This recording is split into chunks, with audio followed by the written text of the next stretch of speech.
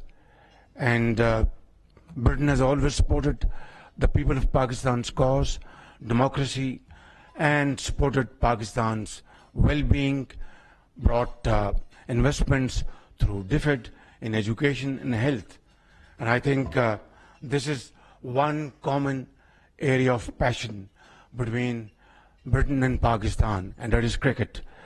I think your visit would go a long way in building bridges, and I wish you a very comfortable stay and happy moments in Pakistan.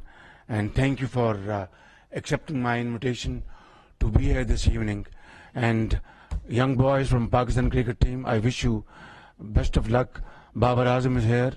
He's anchor sheet of our cricket team, and all of you, I think, make a wonderful team, and you have exhibited wonderful qualities in the recent past, and I have no doubts that you will continue enhancing your level, and one day soon you will again regain your place in the cricketing world.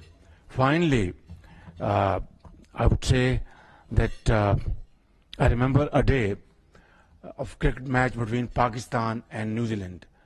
Shafqat Rana, is he here? I don't think he's here.